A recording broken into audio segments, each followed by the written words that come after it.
सैनिक टाकळी हे जे गाव आहे हे फक्त कोल्हापूर जिल्ह्यात नाही तर संपूर्ण भारतामध्ये प्रसिद्ध आहे। हे कशासाठी प्रसिद्ध आहे तर सैनिकांचं गाव अशी आपल्या गावची ओळख आहे। त्याचबरोबर कोल्हापूर जिल्ह्यामध्ये गिरगाव नावाचं एक गाव आहे की ज्याच्याजवळ आता पाचगाव म्हणून मी त्या ठिकाणी राहतो। तर ही दोन गावं पूर्णपणे भारतभर प्रसिद्ध आहेत आणि या गावातील तुम्ही लोकांनी संपूर्ण देशाची प्रचंड प्रमाणात सेवा केलेली आहे। तुमच्या गावाच्या इतिहासाच्या संबंधित 2 पुस्तकं सुद्धा मी वाचलेली आहेत। त्यामुळे तुमच्या अनेक पिढ्यांनी काय केलेलं आहे की देशाच्या लष्करामध्ये जाऊन सेवा केलेली आहे। आज देशातले लोक जे सुरक्षित राहतात ते जवानांच्या कामगिरीमुळे। तुम्ही जागे राहून त्या ठिकाणी बॉर्डरवरती देशाचं संरक्षण करता आणि म्हणून देशाचे नागरिक सुरक्षित राहतात। पण असा हा जवान जेव्हा रिटायर होऊन आपल्या गावात येतो तर खरं म्हणजे त्या गावामध्ये कोणतेही प्रश्न तयार होता कामा नयेत। त्या जवानांची आणि त्या गावकऱ्यांची जी इच्छा आहे किंवा त्यांच्या ज्या मागण्या आहेत या कोणत्याही प्रकारचं खरं म्हणजे त्यांना आंदोलन करण्याची गरज नाही, ही गोष्ट लक्षात घ्या।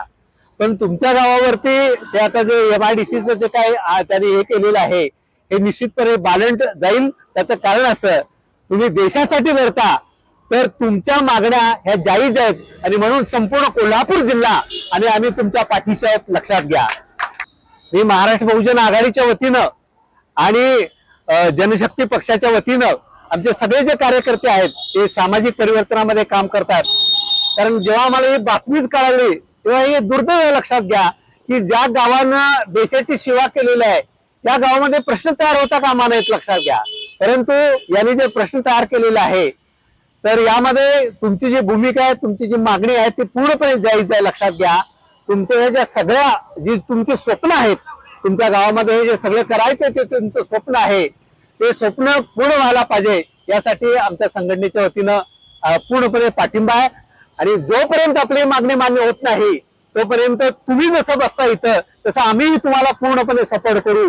या जिल्ह्याचा इतिहास आहे आणि पुढचं येणार जे काय टोकाचं कसलं आंदोलन असेल त्यामध्ये तुमच्या बरोबर आम्ही आहोत।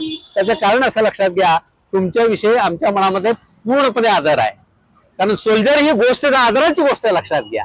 आणि त्यामुळं या प्रश्नाच्या बाबतीत कोल्हापूर जिल्ह्यातले आम्ही सगळे जे लोक आमच्या संघटनेच्या वतीने काम करतोय परिवर्तनाच्या चळवळीमध्ये आम्ही तुम्हाला पूर्णपणे पाठिंबा देतो।